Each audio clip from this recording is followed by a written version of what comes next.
our beloved Boss Mike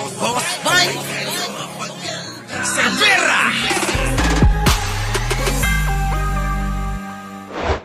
is very cooperative, especially a visionary leader like BBM. Pinatawag nga niya ako nung natapos yung public bidding, nung nanalo na ako. Sabi niya, Mon, paliwanag mo nga sa akin yung timeline kung paano mo gagawin at anong gagawin mo. Bira yan, ha? Nag-accept pa siya ng oras para pag-usapan yun. Si BBM. Kita nyo mga kababayan, ayun na, binibisto na ho si Pangulong Bongbong Marcos. Nino, ni Ramon Ang.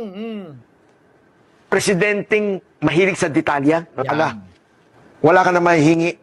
Because of BBM, the investor confident are very strong. Ang mga sinasabi nila nag-aalisan na rito, ito yung mga nasa mga sugalan siguro, mga pogo, mga illegal funds, siguro nagtatakbuhan na yun. Kasi hinuhuli na ng gobyerno eh.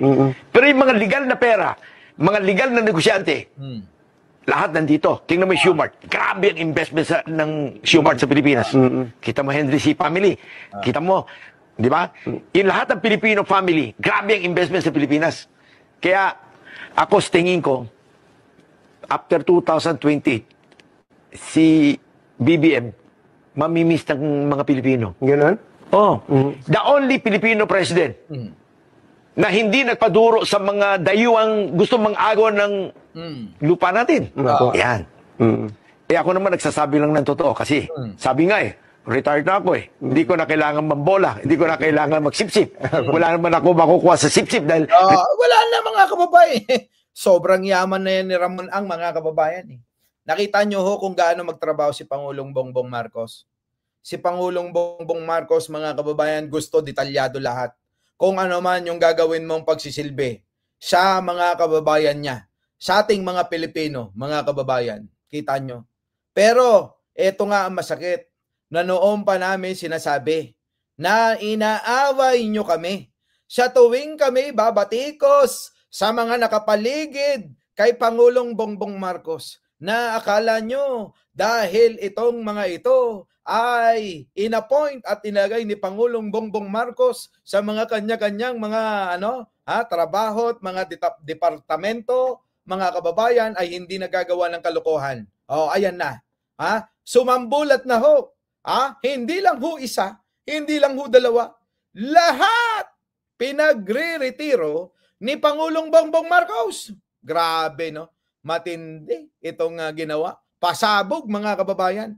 Pero, kita nyo naman, kung inyo po na pagkakaisipin, yung mga nakakakilala kay Pangulong Bongbong Marcos, napakaganda ng sinasabi. Tulad na lang ito, hindi na ho kailangan magsipsip ni Ramon Ang para sabihin at ipaliwanag kung anong klasing tao at leader si Pangulo.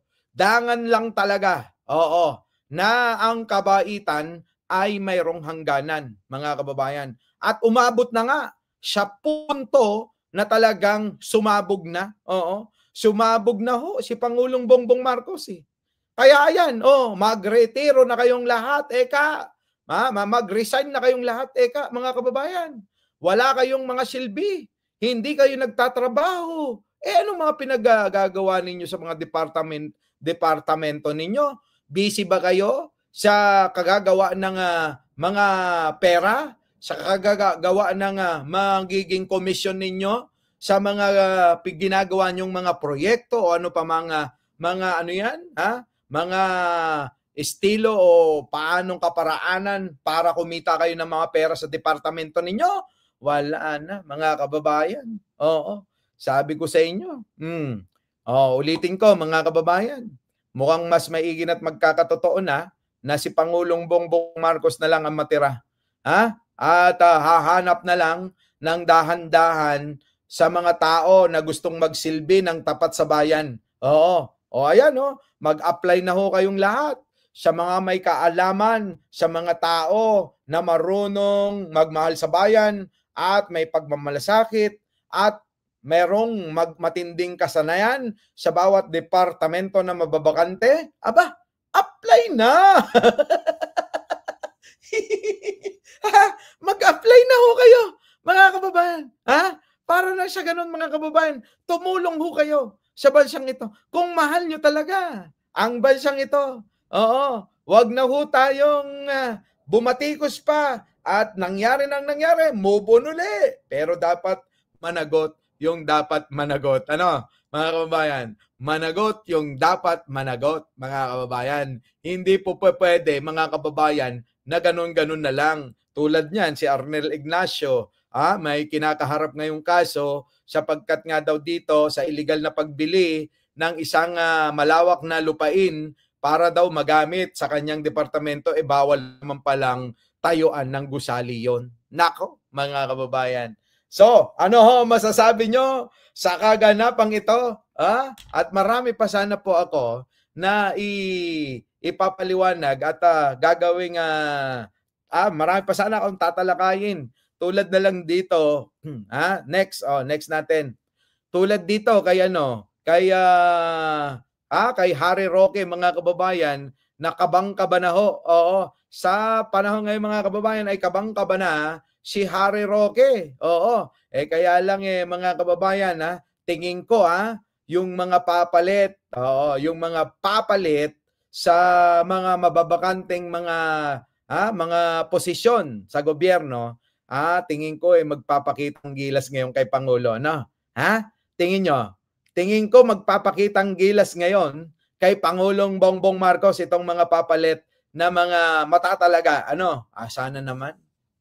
Sana naman magtrabaho na ng maayos, Sana naman maging tapat sila, no? Oo.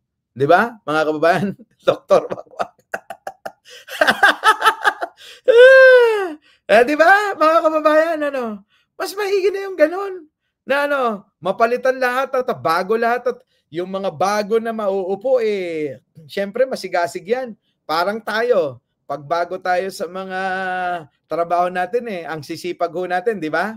Magpapakitang gilas tayo, mga kababayan grabe yung natin. Grabe yung ating kasipagan na pinapakita. Nandiyan na si boss. Ay nako, Diyos ko, mga kababayan. Oo, kulang na lang. Bawat apak ni boss, susundan mo ng linis hanggang kwarto't meron pang tanong na, boss, gusto mo ng coffee? Ay, nako. Abangan natin ang mga tao, ang mga bagong mga magiging gabinete ni Pangulong Bongbong Marcos. At dyan na po nagtatapos ang ating talakayan ngayon. At dahil po medyo maikli lang po lagi ang aking live kasi lagi hong busy. Mga kababayan. So, kita-kita po tayo sa susunod na mangyayari dyan sa Pilipinas. At dito naman po umagang-umaga ho. At dyan po anong oras na ho dyan?